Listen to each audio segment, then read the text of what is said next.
हमने पिछले वीडियो में बात करी थी रेशो एनालिसिस की।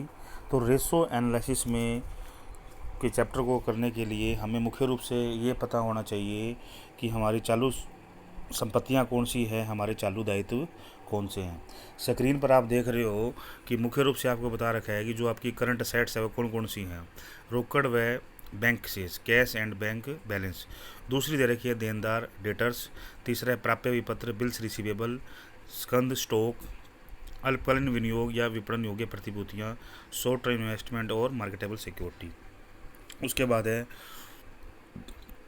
पूर्वदत्त व्यय, प्रीपेड एक्सपेंसेस, अग्रिम भुगतान, एडवांस पेमेंट। ये हमारी चालू की ये सारी की सारी चालू संपत्तियां हैं, ये हमारी करंट असेट्स हैं। दूसरी से देख रहे हो आप चालू दायित्व, करंट लायबिलिटीज़। इसमें आपके लेनदार मतलब क्रेडिटर हैं, देय विपत्र, बिल्स पेबल, बैंक अधिविकर्स, बैंक ओवरड्राफ्ट, अल्पकालीन ऋण, शॉर्ट टर्म लोन, अत्यंत व्यय, आउटस्टैंडिंग एक्सपेंसेस, देय आयकर, इनकम टैक्स पेबल, नया मांगा गया लाभांश, अनक्लेम डिविडेंड, कर योग्य आयोजन, प्रोविजन फॉर टैक्स, प्रस्तावित लाभांश, प्रपोज डिविडेंड। ये हमारी मुख्य रूप से चालू संपत्तियां हैं और चालू दायित्व है। जैसे जैसे हम क्वेश्चन आगे करेंगे हमें पता होना चाहिए कि हमारी चालू संपत्तियां कौन सी है, हमारे चालू दायित्व कौन से हैं।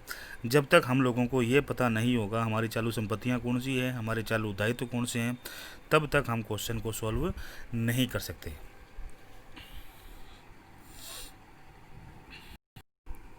अब जो हम बात करेंगे सबसे पहले पहला जो हमारा रेशो है, पहला रेशो कौन सा है, वो है हमारा liquidity ratio, short term investment या शॉर्ट टर्म सॉल्वेंसी या लिक्विडिटी रेशो।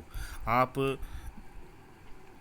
स्क्रीन पर देख रहे होंगे कि इसमें जो पहला रेशो कौन सा है वो है लिक्विडिटी रेशो। अब लिक्विडिटी रेशो में फर्स्ट की हम जो बात करें वो है करंट रेशो, मतलब चालू अनुपात। तो चालू अनुपात या वर्किंग कैपिटल रेशो एक ही बात है। अगर आपसे ये कह दिया जाए कि चालू अनुपात निकालो या अगर आपसे ये कह दिया जाए कि वर्किंग कैपिटल रेशो निकालो, एक ही बात है। स्क्रीन पर आप देख रहे हो कि इसमें जो फार्मूला दे रखा है, सबसे पहले इसमें आपको दे रखा है current ratio. Current ratio is equal to बराबर current assets upon current liabilities. मैंने आपको पहले बताया था कि हमारी करंट असेट्स कौन सी है, हमारी करंट लायबिलिटीज़ कौन सी है। जब तक हमें करंट असेट्स और करंट लायबिलिटीज़ के बारे में पता नहीं होगा हम रेशो के क्वेश्चन सॉल्व नहीं कर पाएंगे। इसलिए हमें ये पता होना चाहिए कि हमारी चालू संपत्तियां कौन सी है और चालू दायित्व कौन से हैं।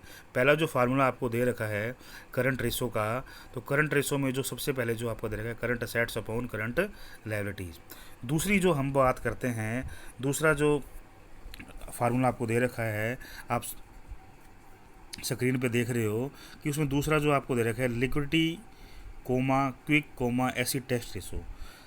लिक्विडिटी रेशो कह दो, क्विक रेशो कह दो या एसिड टेस्ट रेशो कह दो, एक ही बात है। इसमें आपको क्या दे रखा है liquidity quick acid test ratio, उसका फार्मूला आपको दे रखा है लिक्विड या quick assets upon current liabilities. Liquid या quick assets upon current liabilities अथवा करंट असेट्स में से आप स्टॉक प्लस प्रीपेड एक्सपेंसेस दोनों को जोड़ दीजिए। नीचे फार्मूले को देखो ध्यान से।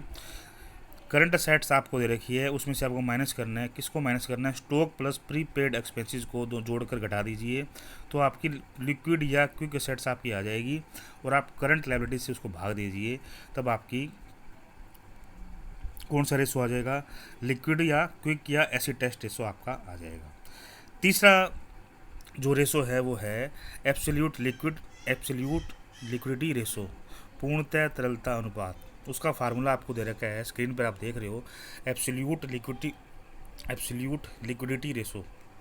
इसका फार्मूला है absolute liquidity ratio is equal to absolute liquidity ratio upon absolute liquidity assets upon quick liabilities. इसमें आप देख रहे हो जो हमारी एब्सोल्यूट लिक्विडिटी असेट्स कौन सी हो सकती हैं, कैश, बैंक और मार्केटेबल सिक्योरिटी। इन तीनों को जोड़ दो तो आपकी क्या आ जाएगी, एब्सोल्यूट लिक्विडिटी आ जाएगी। दोबारा सुन लीजिए, एब्सोल्यूट लिक्विडिटी कौन सी होगी, कैश बैलेंस, बैंक बैलेंस या मार्केटेबल सिक्योरिटी को जोड़ दोगे तो आपकी एब्सोल्यूट लिक्विडिटी असेट्स आ जाएगी।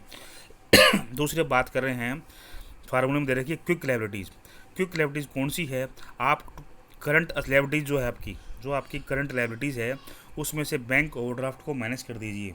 जो आपकी करंट लायबिलिटीज़ है उसमें से बैंक ओवरड्राफ्ट को आप माइनस कर दोगे तो ये जो आपकी जो आएगी वो है क्या आएगी, आपकी क्विक लायबिलिटीज आएगी। जो आपका जो पहला रेशो है वो है लिक्विडिटी रेशो। उसमें 3 प्रकार के रेशो हैं, दोबारा सुन लीजिए। करंट रेशो, दूसरा है लिक्विडिटी रेशो, तीसरा है एब्सोल्यूट लिक्विडिटी रेशो। ये तीनों के बारे में मैंने आपको बता दिया है, और तीनों के फार्मूले हैं आपको स्क्रीन पर दिखा दिए हैं।